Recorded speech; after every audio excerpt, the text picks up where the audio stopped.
और यहाँ उपस्थित सभागार साहित्य के क्षेत्र में जो अपनी एक अलग पहचान रखते हैं, आप सभी विभूतियों को नमन करते हुए बस कुछ प्रत्यक्ष उदाहरण देना चाह रही हूँ आपके सम्मुख। भिक्षुक साहित्यिक सामाजिक समाज सेवी जो ये संस्था है, इस संस्था से जो जुड़ाव मेरा हुआ और जहाँ से जो कुछ कार्य हुआ उसको आपको बताना चाह रही थी, अपने को रोक नहीं पाई और यहाँ पर चली आई। ये मंच भिक्षुक जी की स्मृति में जो स्थापित किया गया उमेश दादा द्वारा, उसमें क्या क्या किया गया ये बताना चाह रही हूँ। मुझे फोन कॉल आया पहला दादा का कि अनुपमा फेसबुक पे लाइव करना है 1 घंटे का। अपराजिता संस्था से जुड़ी हूँ, तो अपराजिता में महिलाओं को मंच देने का कार्य कर रही थी। मैंने अपनी पुरानी डायरी उठाई, उसमें क्या इतनी कविताएं हैं विविध क्षेत्रों की, और बस मेरी कलम पुनः चल उठी।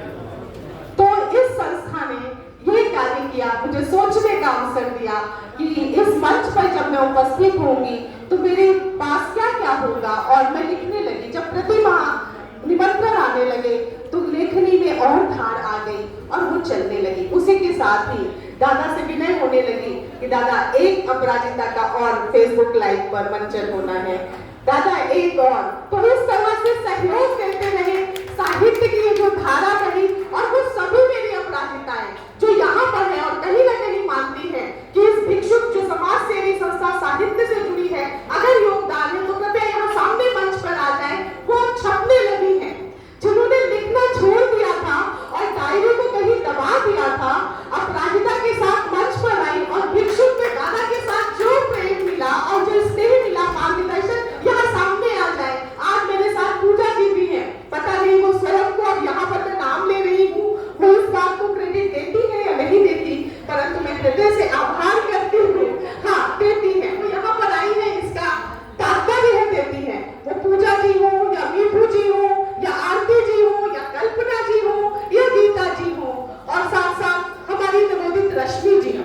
तो ये जो सारी उपस्थिति है कवित्रियों की यहाँ पर, इसमें भिक्षुक साहित्यिक समाज सेवी संस्था का बहुत बड़ा योगदान है। बस मैं यही आपको बताना चाह रही थी कि ये जो पिता की स्मृति में पुत्र ने जो ये रचना रची, उसमें किस तरह से कार्य हो रहा है, और इस संस्था को बहुत बहुत बधाई, और पुनः आपको बधाई देते हुए और भिक्षुक जी के चरणों में अपनी श्रद्धा सुमन अर्पित करते हुए आपसे विदा लूंगी। बहुत कुछ कहना था, हर बार मैं सोच रही थी कि ये कविता पढ़ूंगी, ये कविता पढ़ूंगी, लेकिन सारी कविताएं यहाँ मंच से हो गई। भोजन प्रतीक्षा कर रहा है, और दादा बताना चाहूंगी, इससे पहले बहुत बड़ा कार्यक्रम था बहुत बड़े सभागार में, और वहां पर यही बार बार कहा जा रहा था भोजन प्रतीक्षा कर रहा है।